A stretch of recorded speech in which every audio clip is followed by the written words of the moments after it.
Welcome, legislators and community members. I'm Sandy Connor, a member of League of Women Voters, Anoka, Blaine, Coon Rapids area. I live in the city of Blaine in Minnesota Senate District 37, House District 37A. I'm here via Zoom with District 37 legislators, Senator Jerry Newton and Representative Erin Koegel, House District 37A, and we are hoping that Representative Nolan West from House District 37B will be joining us shortly. Legislators, thank you for talking with League members today. I'm excited that you could be here so that everyone in Senate District 37 can hear our legislators express their ideas. Our conversation will be posted to the League of Women Voters Anoka, Blaine, Coon Rapids area website so that members of the community can hear you as well. To all our viewers, League of Women Voters is a non-partisan organization, neither supporting nor opposing candidates or political parties at any level of government. The League encourages informed and active participation in government. We've done that for over 100 years, and that's why we're here today, to promote informed and active participation in government. Our questions today are varied and strive to address both statewide and local issues. They're in no particular order. Legislators will take turns being the first to answer a question. Let's start with tried and true personal question. What inspired you to run for office? Senator Newton, will you get us started? Yes, good morning. Thank you for hosting this, by the way, Sandy.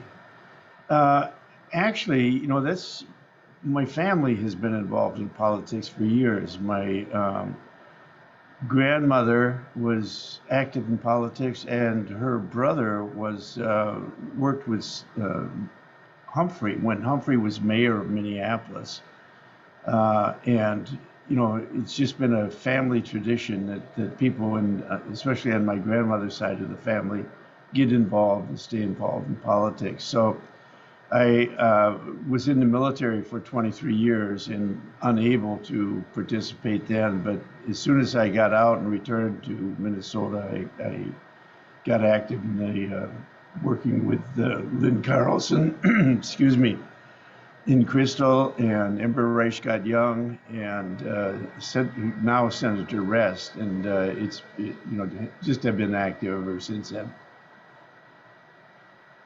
Representative West, would you like to tell us how you got started in politics?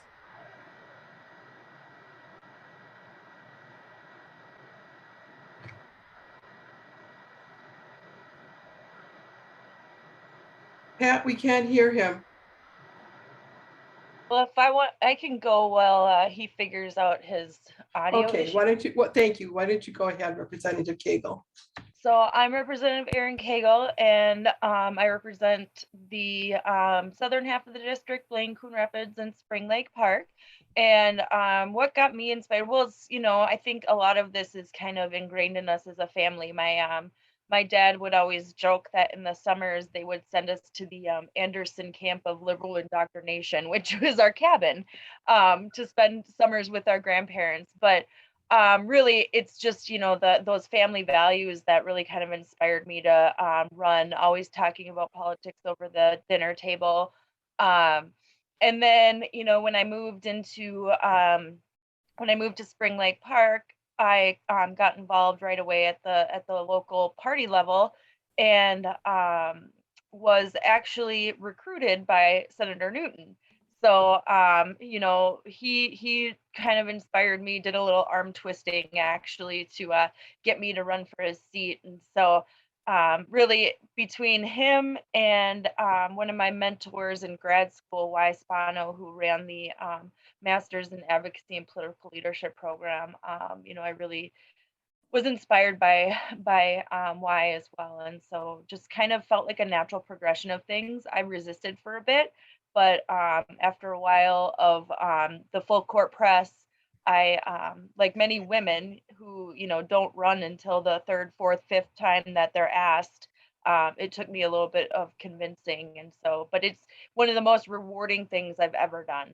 And I'm just, every time I've been elected, I've been so honored. So thank you so much.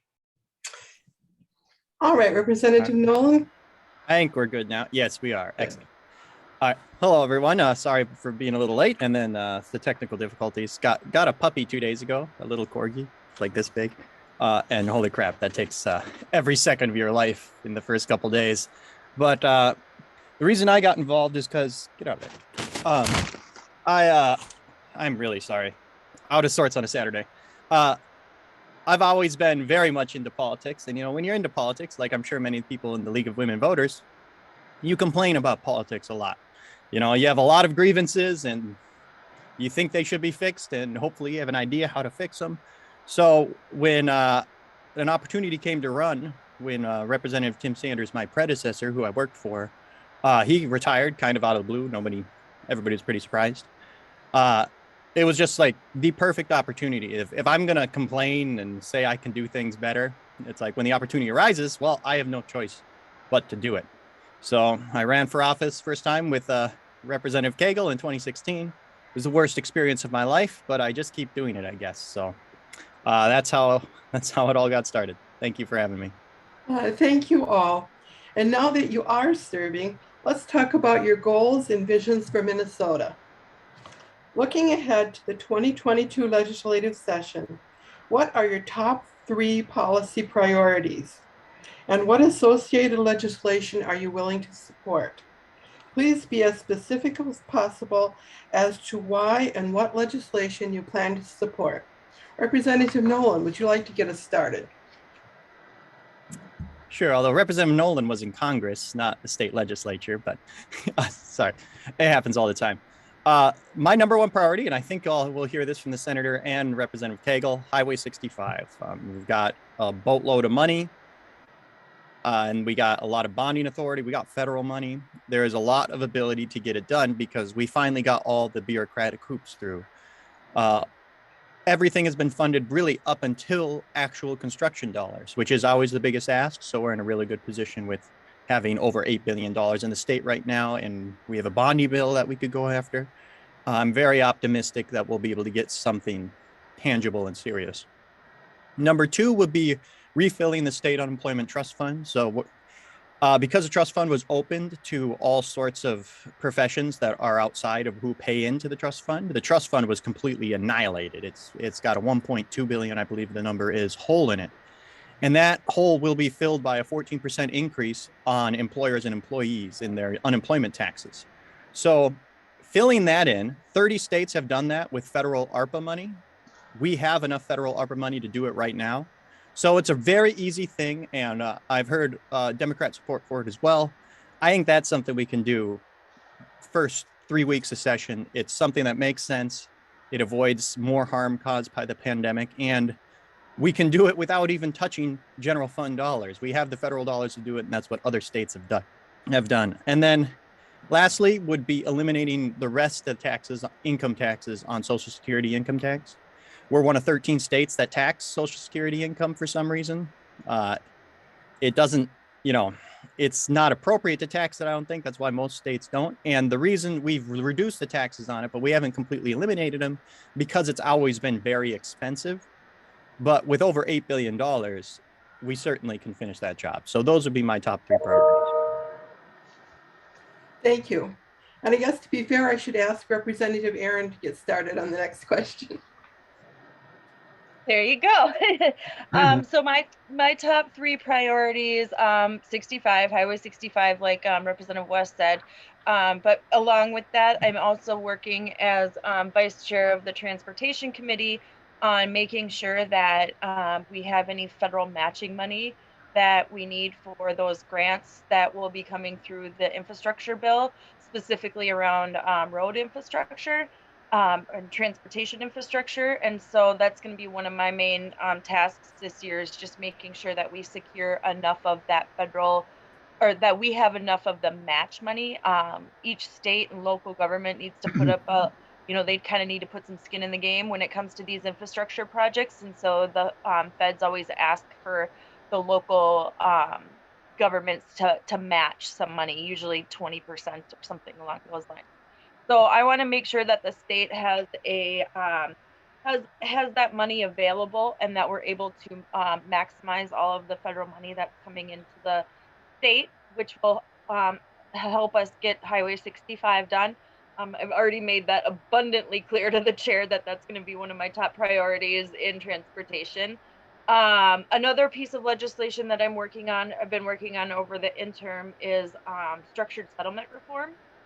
So if anybody saw that expose in the Star Tribune about the companies like Peachtree and Wentworth, I'm sure we've all seen those commercials during the Price is Right. The it's your money, get cash now. And what's happening is these companies are coming in and buying these structured settlements for pennies on the dollar. You leaving these people who this is kind of their lifeline without any income. And so we really want to look at reforming that process. I've been working with the annuities organizations and the legal aid to try and craft language that would really protect, vulnerable people from getting their money dwindled, I would say. And what was the third one? I've got a lot already that I've been working on. I think the third one is something that I've been working on for a while that might not be as a sexy legislation, but online driver's education, making sure that students can take the written piece of the the kind of classroom work, not behind the wheel, but the classroom work online. So that, people have access to it, maybe to help reduce cost. And just, if there's rural areas where kids are trying to get their driver's license, they can do the online driver's education. And so those are just a few of my priorities right now. One of the things is, as we get into session, we always find more priorities. So I'm sure there's more than 3. Thank you. And Senator Newton, what are your priorities? Yeah, thank you. And I'm going to mention the policy priorities more than I think we're going into bonding priorities later. And one of my priorities is to secure funding from what's called the RDA, which is a fund that Xcel Energy has, so it's not state money, to get solar panels put on the roof at the National Sports Center Ice Arena. They pay roughly $250,000 a year in electric costs. It's very expensive to keep the ice cold, and they use a lot of electricity. So with the solar, that'll save the state, because the National Sports Center is a state agency. It'll save them some $250,000 a year. I'm working on securing licensing for music therapists.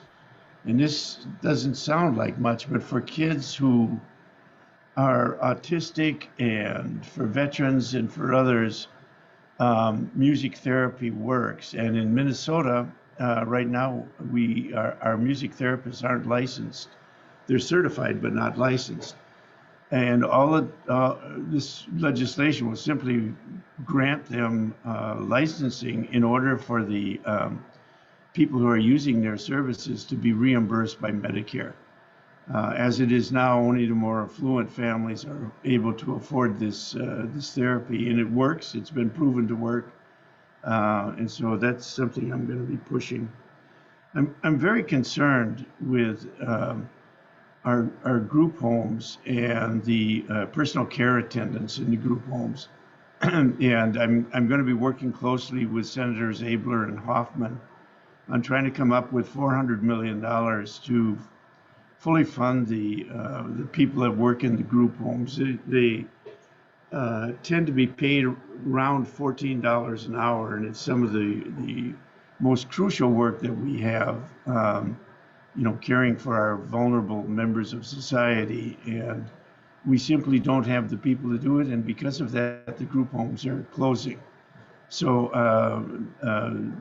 John and Jim will be working with me, and we're going to try to come up with that funding for those group homes.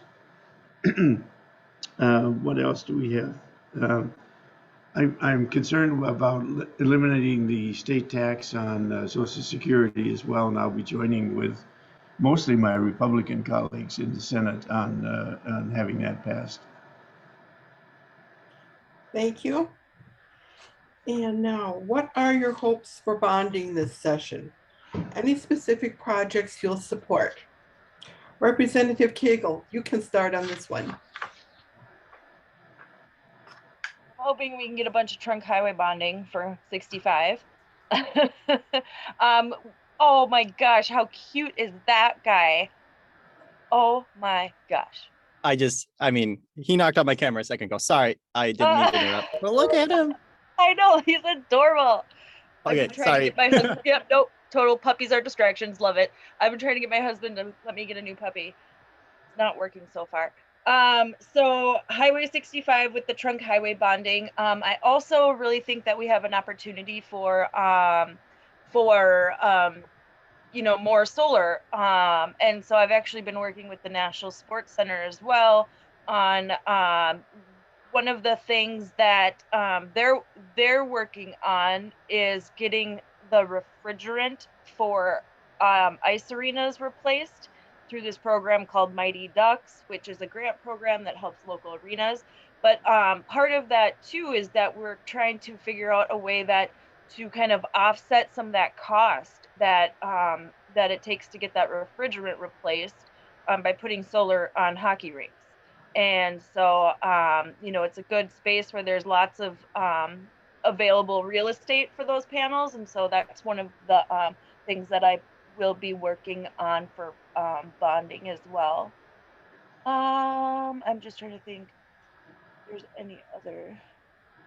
I'm hoping that we'll get a really robust bonding package, though. I think, you know, it's an opportunity. We have a once in a lifetime opportunity with all these investments being made in our state and in our country. And so, you know, we really need to think about how we're going to use bonding as a way to build a better future for Minnesota. And I think that, you know, we really need to start thinking about, you know, clean energy and getting our grid up to date and all that kind of good stuff. So Thank you. Senator Newton, what bonding issues are you most concerned about? Some of what I'll be carrying is going to be duplicated in the House primarily by Erin and also by Nolan. But my number one priority will be the bridge on 99th on Central Avenue on Highway 65. That's a $26 million project, and it follows the funding that I've received for developing and designing bridges on 109th and 99th, and it's the first of three bridges. This bridge will be built in 2024. We'll do 109th Avenue in 2026, and then 117th in 2028. These are all bonding years. I'll be carrying a bond for $16 million for a fire station in Coon Rapids, which will be located across from Anoka Ramsey Community College. What's called a Fab Lab, a technology laboratory for Anoka Technical College. The maintenance of the facilities at the National Sports Center, there's a $15 million bond that I'll be carrying for that. They have over $70 million in deferred maintenance. And so this is just a start of getting caught up on the maintenance that's due there.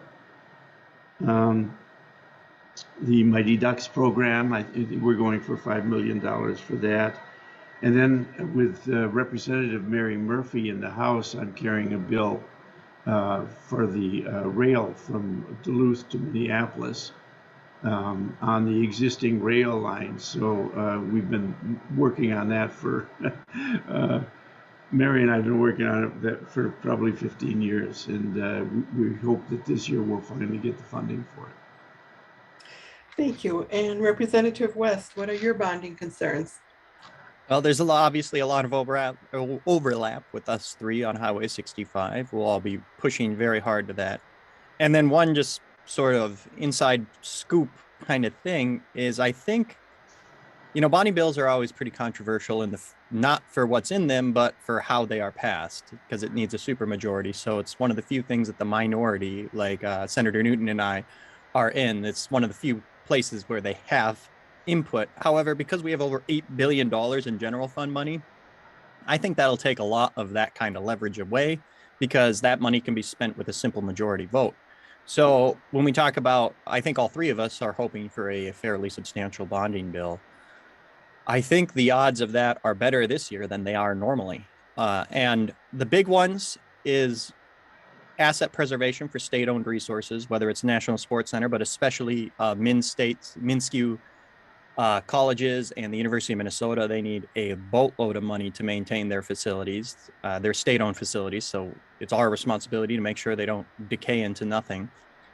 With Highway 65, hopefully we can get 99th or 109th or 117th. We're trying to get everything there. And we also, because there's so much money, we could also investigate general fund money. We got general fund money for 99th Avenue in the transportation omnibus bill. That was $7 million there.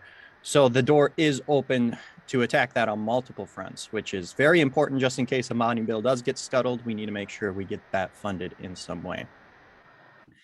And those really are my main focuses: preserving state assets and investing in Highway 65. Thank you. The next few questions are about more specific topics.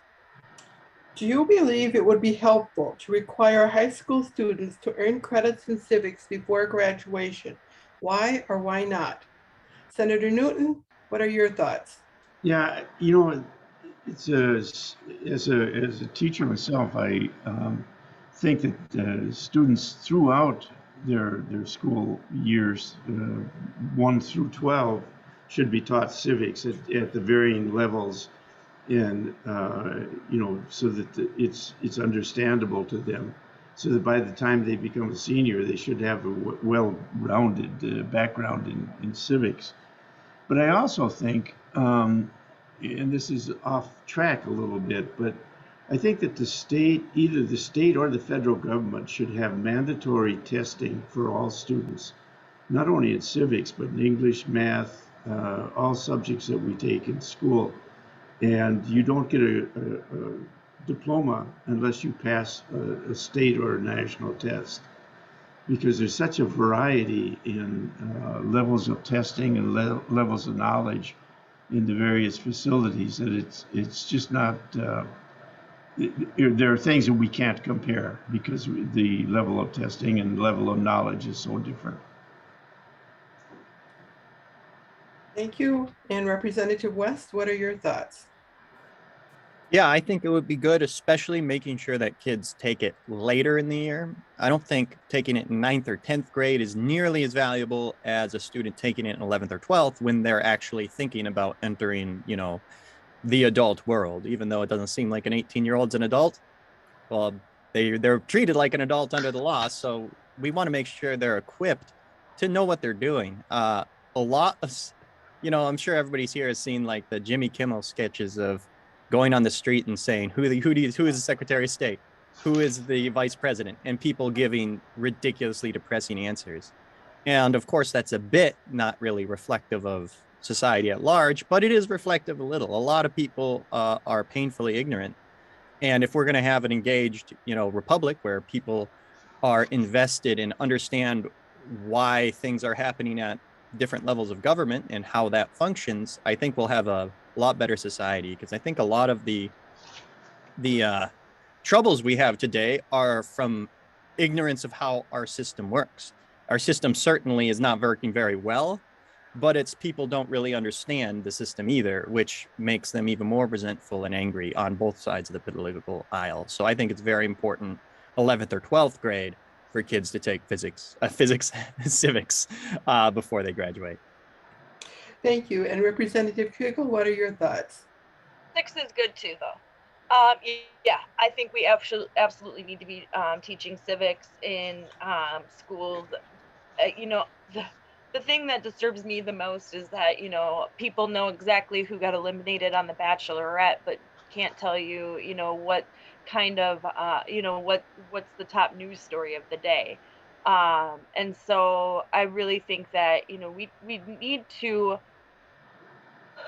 teach our kids about their civic duty. We also need to help them figure out how to disseminate proper information. I think, you know, right now there's just so much that's, if I feel like social media and the internet, it's like spaghetti getting thrown at a wall, and whatever sticks is kind of, you know, the narrative of the day.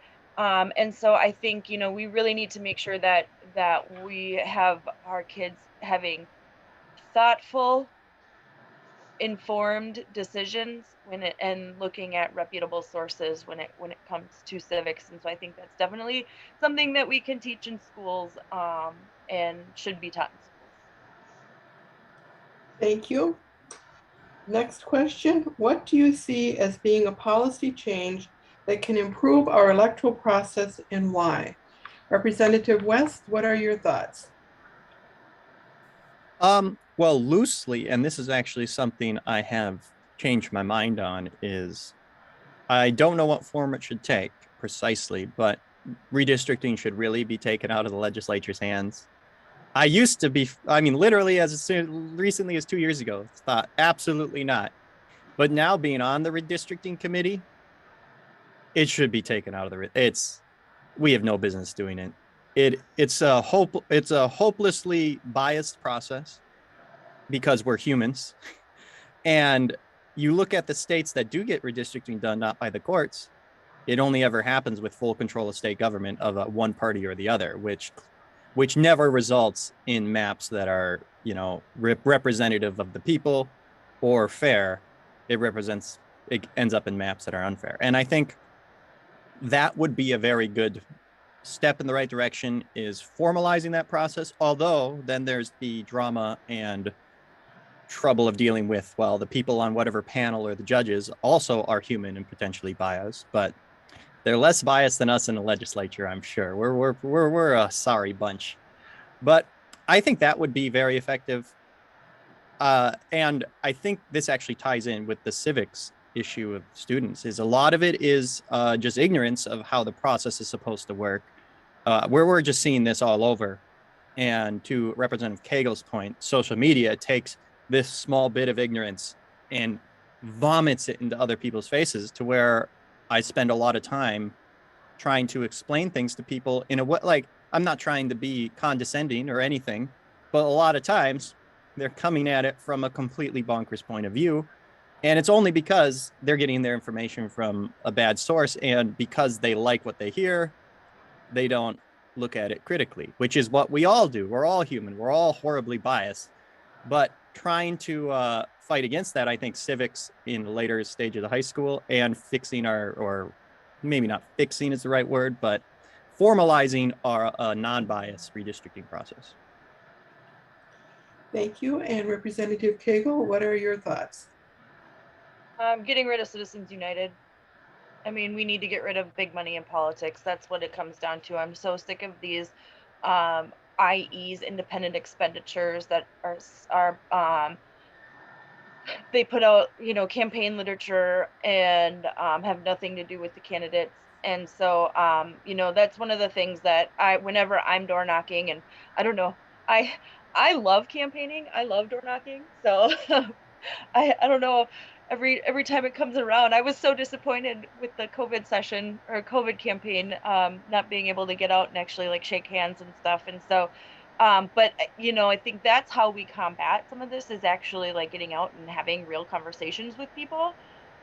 Because this independent expenditures and the absolute crazy amount of money that is spent on campaigns is just ridiculous, when that money could be going to, you know, help people facing homelessness, or you know, there's just way better ways that we can spend that money. And so really we've got to get the corporate money out of politics. Thank you. Senator Newton, what are your ideas?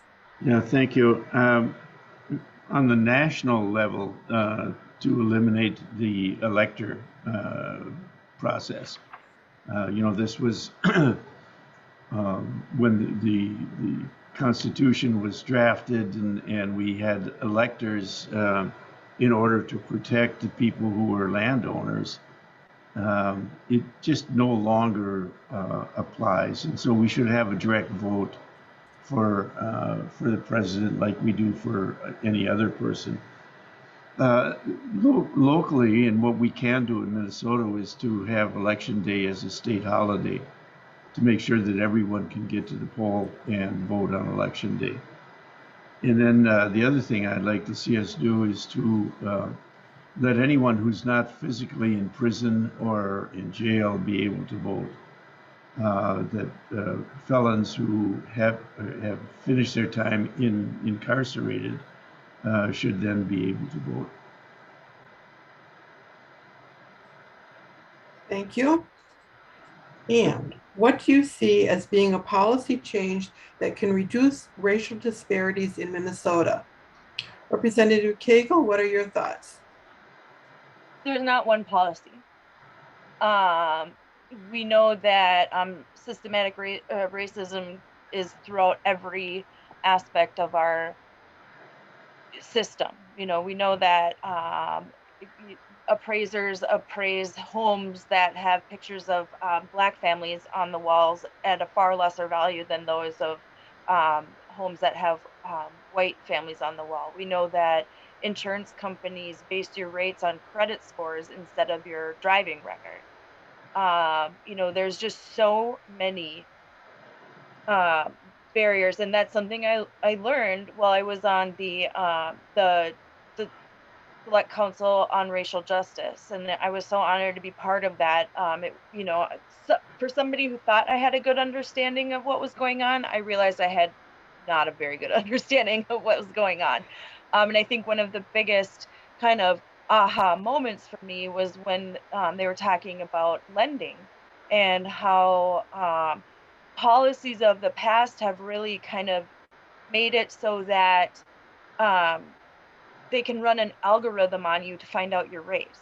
And so when you're getting lending practices and things like that, you don't even, have to show your face. They can still kind of use these algorithms to determine your likely race. And so there's just so many things that we need to address. So when we're looking about equity, we really need to look at that on every piece of legislation that we're looking at. This can't be just one single policy. One single policy didn't cause systematic racism, and one single policy isn't going to undo it. So we really have to start looking at all of our policies through an equity lens. And I think that's something that we've done really well in the House. We have tons of work still to do, but I think that is always one of the things that rises to the top when we talk about the values in our caucus, and making sure that we're looking at every policy through an equity lens. Thank you. Senator Newton, what are your thoughts on this? Thank you, Sandy. There are a couple things. One is I would like to see us have more teachers of color in our schools. And if this means, and it was a suggestion I had when I was on the school board for Anoka Hennepin, is if we can't find numbers of people to do the work here in Minnesota, that we go to the other states where we have a lot of Black members who have college degrees and going into teaching, whether it's in Georgia or Alabama or Mississippi, and bring them up here and give them a bonus to be into our schools, especially in those schools where we have large minority populations. And Erin brought up, something that a bill that I've carried before, and I may have had her on the bill in the House, is insurance, or car insurance. Most people don't know that the rate you pay for insurance is based on not only your sex, but on your zip code and your credit score. And when it comes to race, people of racial minorities tend to be coagulated in certain zip codes.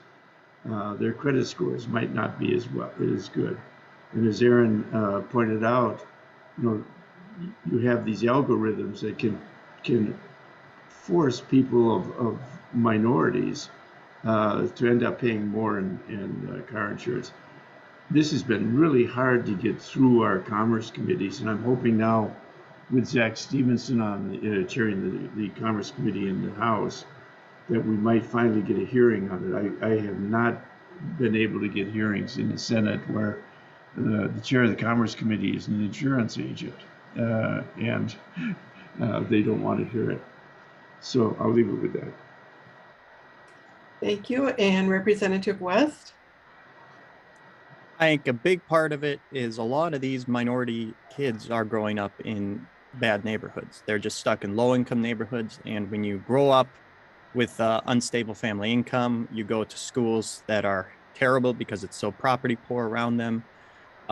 It's that just kind of perpetuates it, especially here in Minnesota, where we've seen no increase, no improvement in the achievement gap really at all over the last several years. And we need to make sure that the communities these students live in are safe and secure so they can think about being kids and learning rather than worrying about walking down the street. And you'll see that a lot in like the defund the police movement that went on in Minneapolis. North Minneapolis, the most crime-ridden part of Minneapolis, voted strongly to keep their police department because these parents know that they want their kids to be safe and they need a police presence to make that happen. So both with police reform, it would to limit all the atrocities that certain officers committed. We also need to make sure there's many good officers on the streets to make these communities safer, because safe communities are communities that can thrive. And for example, minority-owned businesses are typically in higher crime areas.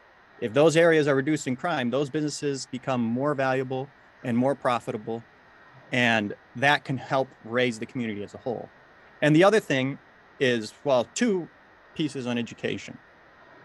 We have school choice, which some states have done that have seen significant improvements for minority students to allow them to escape these schools that are just a magnet for teachers who have given up and get them in schools to where they can really succeed because it's a good school. And that's a fairly radical policy proposal that gets a lot of pushback. The other, I would say, is school equity in terms of funding. So there's a lot of certain school districts that are funded way less than others. I mean, you have all heard of like Edina School District or something like that compared to even up here, Centennial. They just get way less money because they have a low industrial or commercial base, or they have really poor residential areas. And if we take some of the school funding and make it more distributed by the state rather than local property taxes, we can have schools that are more equitably funded across the board. And this will also improve the education opportunities for the kids in these property poor areas so that they actually have schools that they can succeed in that aren't just perpetuating a cycle of failure. And if we can make a safe area and that allows kids to thrive, in their everyday life, and then also allow them to go to schools that give them the tools to succeed when they leave those areas, I think that will make a huge difference in the racial gaps we see in our state and country. I want to say to Ms. Parker and Mr. Jose, who both teach in North Minneapolis schools, I don't think you gave up. I think those are two of the hardest working teachers I know, and the reason they go to North Minneapolis schools is because they want to make a difference. And so my neighbor actually teaches in an elementary school in Minneapolis. So. Okay. Jose, if you're watching. All right, thank you all. This next concept might be a new one, but it has been discussed. Would you support having a process to assess and note the impact on climate change for bonding bills, similar to how we have a fiscal management impact note for legislation? And Senator Newton, would you be the first on this one? Yeah, this is the first time I've heard of this, and I would really have to look at it to make sure that we're not creating another bureaucracy to look at something that common sense would say isn't necessary. I think we already do look at the economic impact and the climate impact on a lot of things, and we do environmental impact studies before we go into projects. So it's something I would really have to look at to see how much it would cost and how much additional time it would take for things to be processed in terms of bills and that sort of thing. Thank you. And Representative West, what are your thoughts? I don't know. Like, it's a very subjective thing to actually make the impact. It's like we can know something's going to impact climate change, but being able to put like sort of a score or a dollar amount on it, you're talking about, a lot of wasted money trying to apply a number to something that we already know. I mean, this is why we have humans, voting and not voting on bills. We can say why this will lower our carbon output, by reading the legislation and making the case to our colleagues. So this is something that's already done. And we already do have very, very robust environmental reviews whenever the state builds anything or does anything very substantial there, pretty much. So I think we already do this in the form of legislative debate. So I don't see why we would, create another bureaucracy that would cost a lot of money and waste a lot of time for something that we already do. Thank you. And Representative Koegel, what are your thoughts? I'm interested in it. It's sounds like an interesting idea. I think that we absolutely, not only do we start to need to look through like bonding projects with an equity lens as well, but we need to start looking at it through a climate lens too. We know that Minnesota has one of the most rapidly changing climates, and so we need to not only prepare ourselves for what our new climate will cost us in forms of heating and disaster relief, but we also need to be really thoughtful about how we're moving forward. And so that's one of those things that it might be a good tool in our toolbox. But I'd like to learn more about it. I'm not going to say absolutely yes or absolutely no. Thank you. Well, now here's a fun question. What are your considerations for the budget surplus in the state budget? So, Representative West, if your dreams come true, how will the budget surplus be used? We'll use 1.5 billion on Highway 65 would probably be my dream coming true. I would be happy with 115 million or 150 million. I think we got a tremendous opportunity for that. And then, as I said earlier, the Social Security income tax cut, I mean, that the only reason we haven't done it in the past, a lot of people ideologically agree with it, but they haven't done it, is because it's been very expensive. But this budget surplus is over double the size of our previous record budget surplus from 1999. So there is a tremendous opportunity to do that as well. And then I'd like to see a tax relief that's done broadly so that everybody can get basically some of their money back, because inflation right now is just hammering everyone across the board. I can't believe how much more expensive everyday items. I mean, even my insurance, and I have amazing, speaking of insurance, on my car insurance has gone up like 20%. And the only thing that's occurred since then is inflation. And so we're seeing that on grocery items, everyday items. So being able to get some money consistently, not just like a one-time thing, in the pockets of Minnesotans long-term will help them get through this mess of inflation that's not going to go away anytime soon. As the Fed raises rates, we're gonna go through some economic troubles. There's no dodging it. There's nothing we can do. We're gonna suffer economically in the next year here. So trying to get as much money in as many hands as possible to make that less of an impact for Minnesotans would be my final goal after Highway 65 and Social Security tax cut. Thank you. And what are your dreams, Representative Koegel? So I think one of the things that we have to recognize is that, while the state budget is doing well, and a lot of people have done really well through the pandemic, a lot of Minnesotans are not doing well.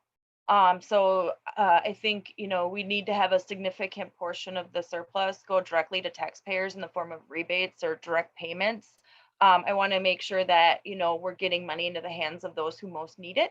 We know that, when poor people get stimulus checks or rebate checks, that they can't afford to save it. So, that money is really needed for those folks. And so that to help people with this who are struggling with rising costs of food, childcare, housing, energy. But one of the things that I would really like to see, I think we need to be really investing in workers and families.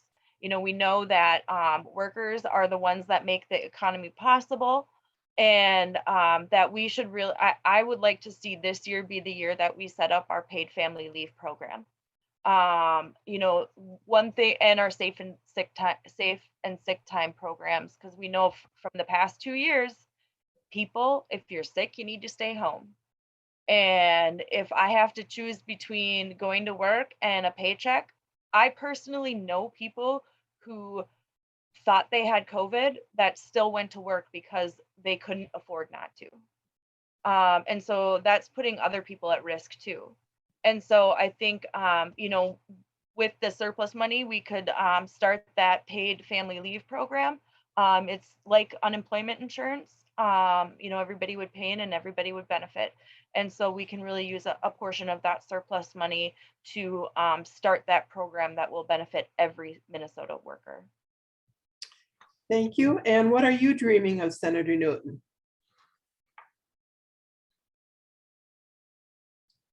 Jerry, you're muted. There we go. One is the subsidy for daycare, to make sure that people are able to have affordable daycare and that they can return to work. Paid family leave, of course. I would like to see us take up the special ed subsidy, which the federal government has not followed through on. That amounts to $800 million a year, and I would think part of the surplus should be used for that. In our Anoka Hennepin school district alone, they're having to use $40 million out of their budget to make up for this subsidy that never came through from the federal government. I'd like to see a tax cut for lower income people making $70,000 or less a year. That their taxes be reduced by at least 0.5%. Infrastructure, and Representative West has touched on this, but infrastructure as well, for that part of the infrastructure that isn't covered by bonding, bridges, roads, public facilities, I'd like to see the surplus used for that to make up that difference. And as I mentioned before, the professional care attendants for people that are in group homes and need special care, to get their salaries up from $14 an hour to at least $20 an hour, so they're not having to compete with McDonald's to get people a decent paying job. But those are some of the things that I'm concerned with. Thank you. And we've touched on this next question before, but all of us who drive in Anoka County are eager to hear about this, and I know I am. So we'll give it a special mention. Highway 65 runs through your district, the length of Anoka County and beyond. Looking at the portion in Anoka County, what are your priorities for the future in the remainder of this decade? Representative Koegel, would you get started on this one? Definitely. Jerry, can you mute Hey, yourself? Jerry. You got a little background noise going on there. But one of the things that I've been working on is Arterial bus rapid transit. And so we will be getting the F line completed up to the North Palm Mall and the transit center there. And so one of my major, what I'd like to see is Highway 65 with no stoplights. But then also that we have opportunities for people. We can't just build our way out of congestion. Keep building highways and Usually that just adds to more congestion. And so I'd really like to start having us think about how we want to develop our communities, and make sure that we have pedestrian bikeways that people can move around safely however they choose to, whether that's transit or by car. And so that's something that I really would like to start kind of developing the future of transportation in our community. And that's something I've been working on. As vice chair of the transportation committee, I'm really lucky that Representative Hornstein is our chair. I think everybody on the committee agrees that to that, because he's such an amazing person and a great mentor. And so he's been really gracious to allow me to really get my hands in crafting transportation policy. And so that's really one of the things that I want to look at is how do we reduce our carbon emissions on the road? How do we make sure that everybody has access to, can get to a grocery store and be safe on our roads, no matter whether if you have a driver's license or not. Thank you. And Senator Newton, what are your ideas?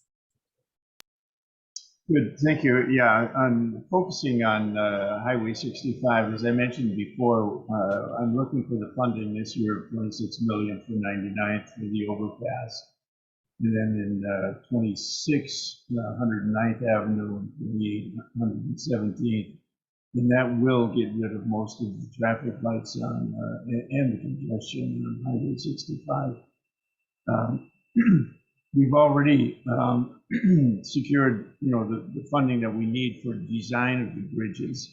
And just a couple of weeks ago, the Commissioner Kelleher informed me that we're getting the 11 million for an access road between 109th and 99th, which has to go in before we can start work on the bridges. But this has to be staggered, and it should be staggered every 2 years going into the various bonding sessions. It'll take a while, but at least we finally have the attention that we need in the North Metro area. Senators Abler and Hoffman and I have worked to clear up all of the traffic lights on Highway 10. And that's going to take another couple of years, but we've received a tremendous amount of funding over the last 6 years for that. So, the whole North Metro area hopefully will be opening up so that you can have an easy, continuous flow of traffic. Thank you. And Representative West, what are your thoughts? Well, yeah, we all love to talk about Highway 65. And that's one thing I've enjoyed about this meeting so far is you can see we all have a lot of overlap in what we're going for despite being from different parties. And I think that's good for our community up here because then whoever's in charge, Republicans or Democrats, at least you have somebody advocating for what our community needs. And so getting Highway 65, particularly 99th, 109th, and 117th and the frontage road that Senator Newton mentioned on the west side, if we can get that done, that is going to completely explode Blaine in particular. Blaine's already the largest city in Anoka County. It's the 9th largest city in the state. And we have all this congestion that is strangling our development. So if you look at, Gasoline Alley that's been abandoned for 15, 25 years, something like that, they're all the way down to that new Pet Sweets place.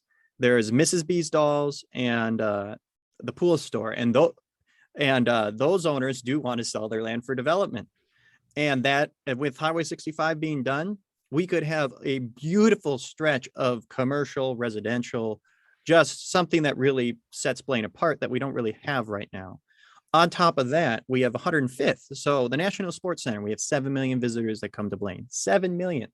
That's ridiculous amount of people. And a lot of other states are now building amateur sports complexes like ours. So we're starting to see increased competition, and COVID has really hurt us in that regard. So I like Senator Newton's idea about using the renewable development account to build solar panels on the National Sports Center. I think that's a great idea. We need to keep investing also in bonding for that facility.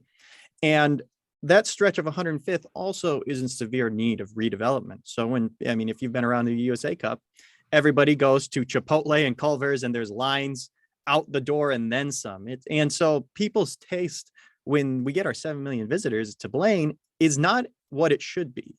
So if we can get Highway 65 done, we're just going to see an economic boon, because you have to, in order to get to the north, to anywhere, Highway 10, 35W, 65, you have to go through Blaine. There's no way around it. So if we can make our city a place worthy of stopping at, right now it's pretty messed up because the congestion's so bad. And the development, we have a lot of chain stores. We don't have a lot of unique stores. That's something I hear out the door all the time.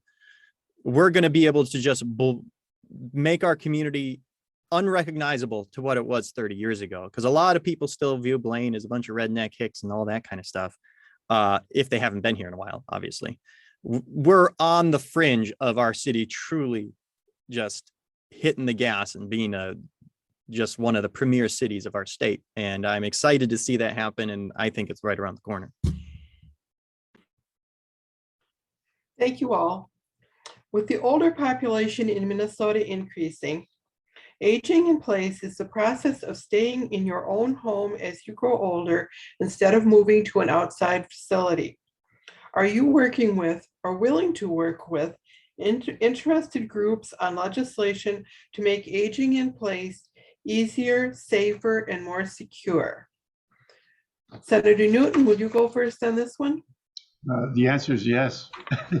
Okay.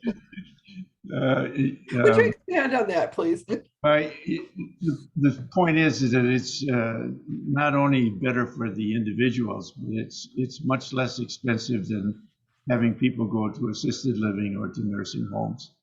And people tend to live longer and they're happier if they can stay in their own home.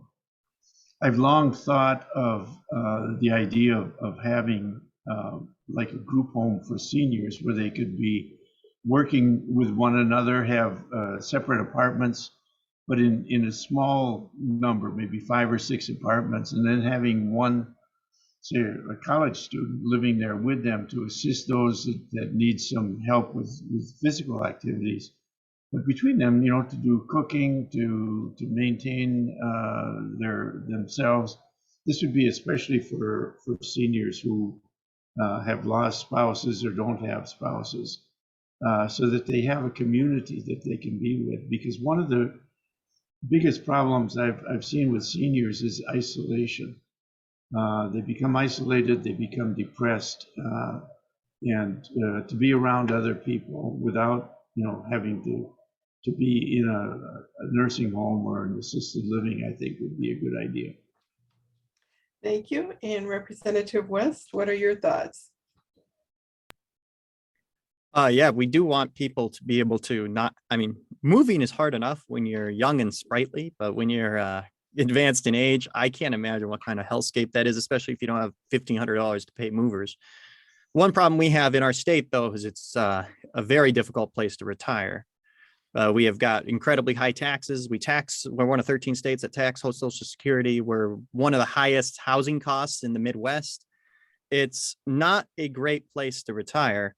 And that's why you see, you know, Minnesota's full of snowboards, because on top of that, we have weather that literally will kill you because you can just slip on the ice and, well, that's it.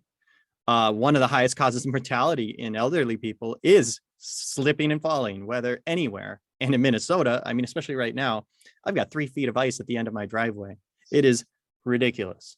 And those are the barriers, I think, to people retiring here at all, much less retiring here and staying in their homes, that we need to address. The goal would always be, though, if somebody is going to be here, we would prefer them to live independently in their own home, and we have to make sure we do that in any way we can. And when they can't, another thing I think we have a lot of bipartisan agreement on is making sure the people who take care of the elderly are compensated for their efforts, because that is one tough job, and we're losing people like crazy because the pay just isn't there. Thank you. Representative Koegel, what are your ideas? Well, this is kind of timely. I've been, my grandma is 91 and still lives independently in her home in Silver Bay. And we discovered this really cool new thing last Christmas. We got her a GrandPad. She doesn't have internet, but this GrandPad is like an iPad that's specifically for seniors, and it's got phone connection. So it's basically, it's basically a phone, but for seniors. And so that was a really cool tool that we've been using with my grandma just to keep us connected to her, being that she's already, she lives 3 hours away. But I've also this week been trying to help my father-in-law get some care, because speaking of slipping and falling on the ice, he slipped and fell and broke 6 of his ribs.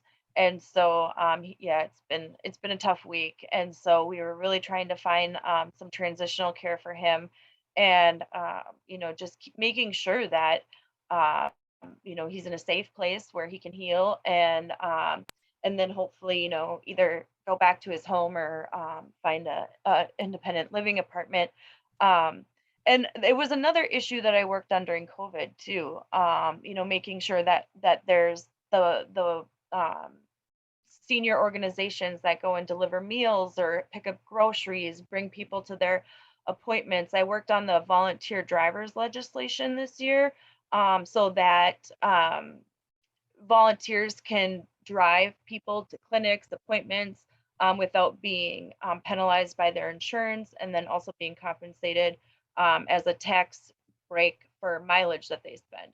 And so these are just kind of some easy programs that we can really invest in and make sure that people have the ability to stay in their home, because they have folks checking in on them. They are able to get food delivered if they need that.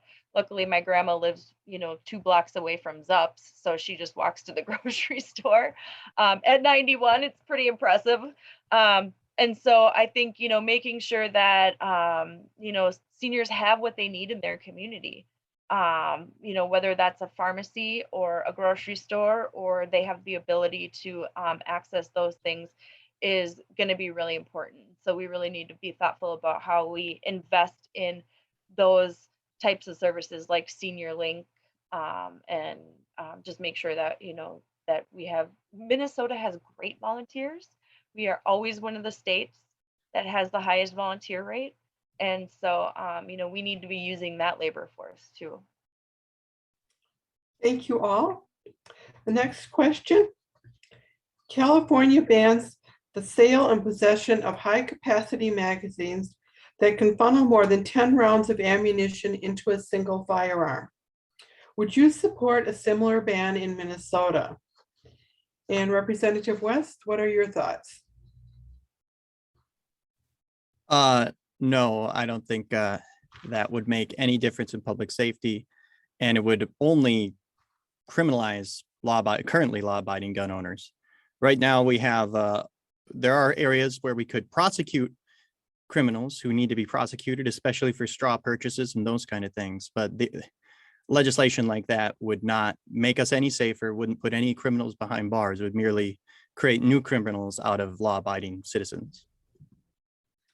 Thank you. Representative Koegel, what are your ideas?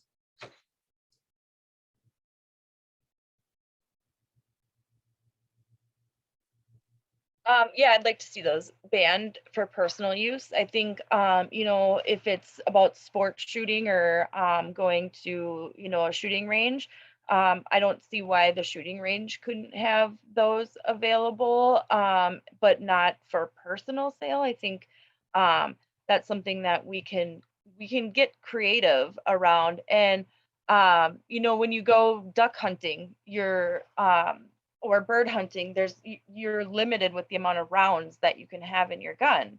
And so I don't understand the need, I guess, for these, except for sport shooting. And so, why not just keep them at the sport shooting ranges? Thank you. Senator Newton, what are your ideas? I agree with the California position on this. There's no need for weapons, especially pistols, to have more bullets than they need. And if you can't hit something with one shot, then you're not a very good hunter. Thank you. Should a state legislature have authority to remove state commissioners appointed by a governor? Representative Koegel, what do you think? You know, this is something that the state had, the Senate has traditionally had. And so I'm not real keen on like disrupting precedent, I guess. I think what's unprecedented is the use of the confirmations as political ammunition. And so I think really that's where I'm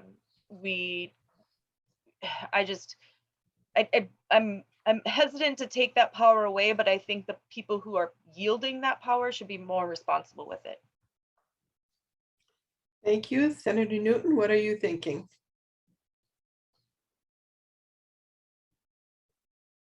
Jerry, you're muted. I think they should, but I would like to see a supermajority in both houses do it. That'll take the politics out of it. Thank you. And Representative West? Well, my camera ran out of battery, so I apologize. I hesitate to take any power away from the legislature because right now we're a state with a very powerful executive branch. The legislative branch has the power of the purse, and this is one of the few additional powers they have. So I'm hesitant to take the power out of the people's representatives' hands when we already have a very strong governor's office, for better or for worse, where the governor can utilize a whole lot more power than the state legislature already. So moving that more into just the executive hand is something even more than just this particular issue. Basically anything, I would be very hesitant to do so. Thank you. Should the state Senate's advice and consent requirement for gubernatorial nominees be amended? So if the Senate doesn't act on a cabinet nominee within 90 days of a governor's announcement, the nomination is approved. Why or why not? Senator Newton, what is your thought?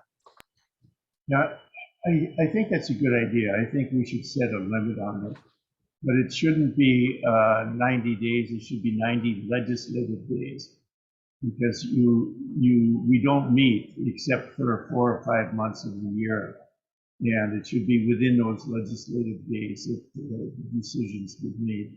And generally speaking, the governors, when they come in, they'll have their cabinet choices pretty well selected, so that it could be done in the first session following the election of the new governor. But it should be changed to legislative days, not days. Thank you. And Representative West, what are you thinking?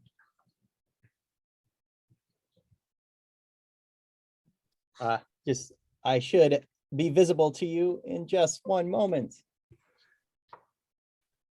Apologize. All right. Well, this isn't something I've given really much thought at all, as I'm not in the Senate. So, you know, Representative Koegel and I don't have much experience with these things. I think a time limit might be reasonable. 90 days, I would think would be too short, but I really haven't thought about this, as I do not. And I have no plans ever to don a powdered wig and join the Senate. So it's not something that I would have to deal with myself. Although I think it's a reasonable debate that we could have. I mean, especially everything around the governor's office. Like referencing the previous question, think it's way too powerful. Another one of those situations would be the Met Council. The Met Council is entirely appointed by the governor, and there's bipartisan agreement that we should do something about that, but there's very little agreement on what exactly should be done. But a lot of it is that the governor's office is ridiculously powerful in our state, and I think it would be better to put more of that power in the legislature's hands. So I'm hesitant to change it, although I can see a time limit might be reasonable, but we'd have to figure out what time limit is reasonable. Thank you. And Representative Koegel, what is your idea? I mean, I like Jerry's idea of the 90 legislative days. Again, like Representative West said, it's not an issue I've given a heck of a lot of thought to. But I think one of the ways we can get more power into the legislative hands is that we have this really antiquated part-time legislature. And anybody who has served in this role or knows somebody who serves in this role knows that it is not a part-time job. Um, and, we're doing this on a Saturday morning, but, this is something that we should give some real consideration to as a full-time legislature. Because of the fact that we only meet for 5 months, that does give the Legislative Advisory Committee, Council, whatever that is, authority to, spend money and to approve spending money, and does leave a lot of responsibility in the hands of the governor when we're not in session. And so that, and I've noticed too that our legislative session doesn't always match up with budget cycles or of other programs. For this grant program that the federal money is coming through, the guidance isn't going to be out until after session. So it's like, our hands are kind of tied until we learn what the guidance is going to be. And so I think we should start having a serious look at a full-time legislature, because there's just so much work that we need to do. Thank you. And now focusing back on Anoka County. The homeless population in Anoka County is reaching a crisis point, especially in terms of sheltering, despite the local efforts. So do you defer to the county, cities, and nonprofits to resolve this? Or do you have measures at the legislative level that may help? And Representative West, would you get us started on this one? Yeah, this is primarily a county issue. I know we have a lot of good nonprofits that work with the county to address this. And there are space concerns, and a big part of those space concerns is how astronomically expensive property is right now. And it seems to just be going and going, especially in this inflationary cycle. However, with rising interest rates, hopefully that will, put a cap on that. And then we have borrowing costs, but that's a whole nother thing. But this, we could potentially give with this gigantic surplus a little more support if the counties have specific plans that they know will help. But it is primarily county responsibility, and the State Department of Human Services, Health and Human Services, is already like 2/3 of our state budget. It's absolutely enormous. So I'm very hesitant to put an even larger load on the state because it's already eaten up the vast majority of our dollars in our general fund. So we have to be careful to balance that. And the counties are the ones who actually have the direct hands-on experience on this, and which is why they deal with it as it stands right now. Thank you. Representative Koegel, what are your ideas? So I serve on the Preventing Homelessness Committee. I think there's lots of things that we can do to mitigate homelessness, like making sure, like people released from incarceration are very likely to go into unsheltered homelessness. So making sure that we have a homelessness mitigation plan when people are leaving incarceration. That's something that I was able to pass this past legislative session. But I also was able to get $7 million. I believe my bill was for $7 million each year of the biennium for long-term homelessness support services. And so that's really about looking at the population of long-term housing or long-term homelessness and figuring out, what barriers they have to homelessness or to housing. And the counties are doing the work, but the state puts in a big portion of that money. And if like Representative West said, we spend a lot of money on this, but yet our homeless populations are still increasing. And so we need to kind of maybe re-examine the way we fund this. And I always think that taking a holistic approach is the best bet. And so whether that's, making sure that our homeless population has their mental health needs met, if they're facing some sort of addiction, how do we help them either with harm reduction or sobriety and recovery. I think stable housing, being able to afford stable housing is one of the hardest things. And so we know people do better when they have a house. My brother lives in California, in LA, and went out and visited him in September. And there's, roaming RV camps of homeless people, and but then they're right next to a place that says now hiring. And my brother sent me a text and he's like, why don't they just get jobs? And I'm like, well, how do you get a job when you can't brush your teeth, or you can't take a shower for the interview, or you don't have a permanent address or an ID?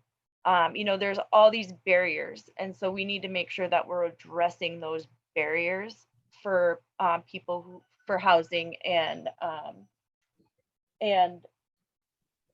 services. So. Thank you. Senator Newton, what are your thoughts? I keep turning it off. I think that we should be funding homeless prevention at the state level and then have it administered at the county level. This is an issue that I've been working on for well over 20 years, especially homelessness of youth and veterans. And unfortunately, we don't see the homelessness in Blaine and Coon Rapids, which is here. And the unfortunate thing is that the people who are homeless don't have a place to go to, and they end up migrating to Minneapolis and St. Paul, where they tend to get in trouble, especially our youth. We have one small facility now near Northtown for the youth, which is good because they can also find jobs there. But we have to do more, and it should require state funding, and then have each county do the administration and taking care of people with mental health issues, drug and alcohol issues on site, and not having them go into the cities. Thank you. So let's finish up with some issues from a wider area. Currently, there isn't an independent, nonpartisan, or bipartisan process for redistricting in Minnesota, though it happens every 10 years. The courts have served as a neutral plan B, making final decisions. Keeping in mind today's geographic and demographic mapping technology, what might an impartial process for redistricting in Minnesota look like? Representative Koegel, what do you think? I don't know. I know we've had, I know Representative Schultz has had a bill on kind of a panel, a redistricting panel. So I'd be interested in seeing, what was that, 2 years ago or 3 sessions ago when we had that bill in government ops, Nolan, when you came hobbling up to the Yeah, that's the 3 sounds right. Yeah, that's when you had your knee injury. So but yeah, so I think we really need to start looking at some of these independent commission type things to set up redistricting. I'm not sure it should be in the hands of the legislature either. I think that but I do think that when redistricting happens, we need to make sure that we're that tribal communities aren't broken up, that immigrant populations aren't broken up, that we're not trying to break up underrepresented groups so that they're even less represented. So that this is the first time that I've had to deal with redistricting, so it's definitely a dive into the deep end type of thing. Thank you. Senator Newton, what are your ideas? Yes, I think that redistricting should be done by a panel of impartial judges, a panel of 3 or 5, and that we should be using metrics that some of the local universities have developed metrics to make sure, as Representative Koegel says, that we're not breaking up groups, that we're keeping people together in racial communities and in economic communities, that sort of thing. Not gerrymandering, but to make sure that we're not cutting into various groups of people to benefit one party or the other. It should be done, I think, by impartial judges. Thank you. And Representative West. So I have, this is not my solid plan, but I just want to read you what Colorado does, which I think is a ballpark something that we can do, even though I think this was put on by all Democrats, but I think they have the right idea here. Governor selects 3 representatives, the judiciary selects 4, and then the minority majority and the minority majority in the houses each select 1. And that way it's like balanced, but with a heavily weighted towards what the judiciary selects, because I have a lot more confidence in judiciary than anybody else, to be fair. But something like that, where anything partisan is balanced. And then if we're going to, and then adding more nonpartisan stuff through the judiciary, something like that. But again, this would need, especially because we're a different state, geographically, demographically, and politically than others. I think this is something that needs to be done on a state-by-state basis, because what's fair for one state isn't necessarily fair for another one, because we're all so different. But something like Colorado, I think, is a ballpark right approach. Thank you all. Are you interested in either changing the geographic composition of the Metropolitan Council, or in staggering the terms of appointment, or in removing the governor's appointment power except for the chair position in favor of electing members? Senator Newton. This is a subject dear to my heart. I carried a bill, and it's called the governor's residence. My bill would have staggered the terms of the members of the council. He called it the governor's residence. He met me at the door and started chewing me out and wondering whether I was still a Democrat. In point of fact, I think that what happens, as I explained to him, and he settled down, he offered me a cookie, so that was a good thing. In point of fact, when you appoint all new members, and the new governor coming in appoints all new members, they start off with no knowledge of Met Council, of the various activities of the council. And so what they do is they depend entirely on staff, and it becomes a staff-driven body.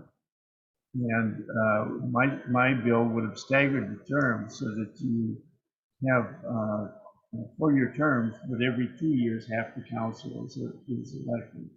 And that would mean that when you have a new governor coming in, that half of the council members have already been there for 2 years. And they've got that institutional knowledge that currently only staff has when the system comes in. So I've seen proposals to have Met Council members elected. I think that would be a bad idea, because the Met Council areas are so huge and you wouldn't know who you're voting for.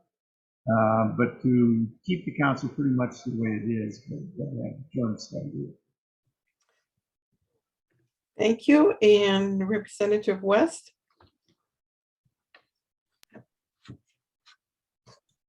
All right.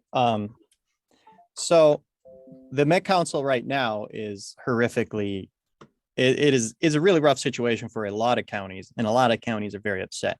So I agree with the senator that electing them is probably a bad idea, because like we were talking about with civics, that a lot of people don't know how their government works. Nobody's going to know what their Metropolitan Council district representative is. That people already don't really vote for judges on the back, because they don't really know who the judges are either. So I think electing them is not the right path, but staggered terms would be the very least we can do. That alone would help, but not by much, because the biggest grievance is that the counties don't have a say, and a lot of tax dollars are spent by this organization. The governor should obviously retain the ability to appoint the chair, but I would like to see the rest of the board be made up by representatives sent there by the districts they represent in some way. And I think the counties or the cities, or a combination of cities and counties appointing people, would be the best approach, because the Metropolitan Council should be serving, take into account the localities that they serve. Whereas right now they only have a constituency of one, and that is the governor. So the concerns of the local communities aren't nearly as high weighted as they should be. And this has been something that's been at the legislature for a while. Staggered terms, great place to start, but I think we need to put it in the local elected officials who actually know what the people want and what the people are looking for. And then in the overarching concern is the Met Council does too much. They are a ridiculously huge organization with bonding authority and can spend a whole lot of tax dollars. And we need to narrow their scope to what their core duties are, rather than having them be involved in housing and all these other things. It's like wastewater infrastructure and like hard infrastructure that makes sense. Let's keep them keep them on that and managing our disability transportation system in particular. Right now they do too much. So if we can narrow their scope and get county and local officials the ability to get people who actually represent the communities on the board and have the governor appoint the chair, I think that's the right approach. Doing that in a way that is fair to population centers is the difficult part, because like if you just have each county send somebody, obviously Hennepin County only getting one person is kind of ridiculous considering like a third of the state lives in that county. So we can work on ways to make that more balanced by population, but I think the populations need to be represented. And right now they aren't even remotely representative. It's just the governor doing what the governor wants, Republican or Democrat for that matter. Thank you, Representative Koegel. I definitely think staggered terms are a good idea, but I tend to think that an elected council would be pretty good.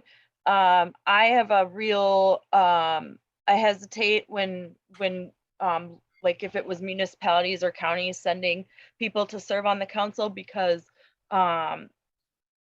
there's a conflict of interest, I think, especially with when you look at the kind of subsidy or the wages for some of these local municipalities, they're much lower than they would if they were like a Met Council member. And so I wouldn't want somebody's loyalty to go to the Met Council over their local community because, of the way that they're reimbursed. And so I think that the fairest way would be staggered terms with an elected council based on population. Thank you. May I add something? The Met Council, especially when it comes to transportation issue, has an advisory board. It's called the Transportation Advisory Board, and the board is made up of people appointed by the counties and by local officials. And that Transportation Advisory Board actually is the board that comes up with the ideas as to where the money should be spent for various transportation projects. And almost invariably, their recommendation goes to the council and it's rubber stamped and moved forward. If the council would also have advisory boards for their other functions, for their parks, for their water purification and the sewage system, if they would have advisory boards appointed by the city councils and the county governments, then they would be much more effective. And that combined with the staggered terms would be a much more effective council, I think, than going out and trying to have people elected who represent these huge swaths of population. Thank you all. Senator Newton, Representative West, Representative Koegel, our interview time has come to a close. Thank you for serving in public office and for speaking with us today. I'm really glad that all of you could be here so that everyone in our area in Senate District 37 could hear what all of you have to say. Viewers, check our website for more conversations with area legislators at LWV abcmn.org. And thank you.